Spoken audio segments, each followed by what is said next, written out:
আসসালামু আলাইকুম। Systematic math স্কুলের পক্ষ থেকে আপনাদের সবাইকে স্বাগতম। আমি মোহাম্মদ তরিকুল ইসলাম। আপনাদের সামনে আজকে যে বিষয়টি আলোচনা করব সেটি হলো সিভিল সার্জনের কার্যালয়ে বিভিন্ন নিয়োগ পরীক্ষা, যেমন স্বাস্থ্য সহকারী, স্টোর কিপার এবং কম্পিউটার মুদ্রাক্ষরিক, এই যে নিয়োগ পরীক্ষাগুলো রয়েছে বিভিন্ন জেলাতে, সেই নিয়োগ পরীক্ষাগুলো মূলত কেমন হয় এবং তাদের প্রশ্ন প্যাটার্ন কেমন হয়, কোন কোন সাবজেক্টে কত মার্ক থাকে, সেই বিষয়ে বিস্তারিত। সাধারণত দেখা যায় সিভিল সার্জনে যে পরীক্ষাটি হয়, এই পরীক্ষাটি লিখিত পরীক্ষা হয়।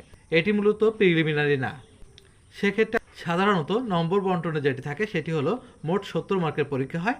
এই 70 মার্কের ভেতর বাংলাতে থাকে 20, ইংরেজিতে 20, গণিতে 20 এবং সাধারণ জ্ঞানে থাকে হলো 10।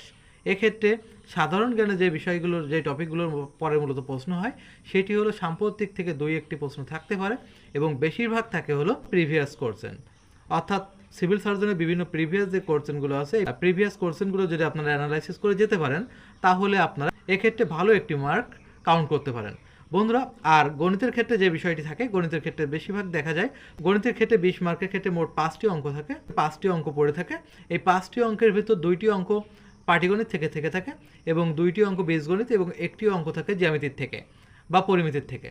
এখন আমাদের মনে রাখতে হবে পাটিগণিত থেকে যে অঙ্ক দুটি দেয়, সাধারণত সেই দুটি কোন টপিক থেকে দেয়। সাধারণত পাটিগণিত থেকে যে দুটি অঙ্ক দেয় সেটি হলো আপনাদের অনুপাতের টপিক থেকে এবং লাভ ক্ষতি এবং শতকরা টপিক থেকে। এই 3টি টপিক যদি আপনারা ভালোভাবে দেখতে পারেন, পাটিগণিতে ভালো মার্ক পেতে পারেন। এবং বীজগণিতের ক্ষেত্রে যেটি দেখা যায় সেটি হলো বীজগণিতিক রাশি এবং উৎপাদকের বিশ্লেষণ থেকে দিয়ে থাকে। আর পরিমিতির ক্ষেত্রে যেটি দেখা যায় ত্রিভুজের বিভিন্ন বাহু দেওয়া থাকে, তার ক্ষেত্রফল নির্ণয় করতে বলা হতে পারে। আর বন্ধুরা, ইংরেজির ক্ষেত্রে সাধারণত যে বিষয়টি দেওয়া থাকে সেটি হলো প্রিপোজিশন দেওয়া থাকে 5টি। প্রিপোজিশনের সাথে আর্টিকেলও অ্যাড করে দিতে পারে। কিছু ফ্রেজ দিয়ে থাকে আর ট্রান্সলেশন দিয়ে থাকে কিছু। একটি টপিকের উপর কিছু সেন্টেন্স লিখতে বলতে পারে বন্ধুরা। এবং বাংলার ক্ষেত্রে আমরা যেটি দেখব, বাংলার ক্ষেত্রে বাগধারা থাকে, সন্ধি বিচ্ছেদ থাকে, এক কথা প্রকাশ থাকতে পারে।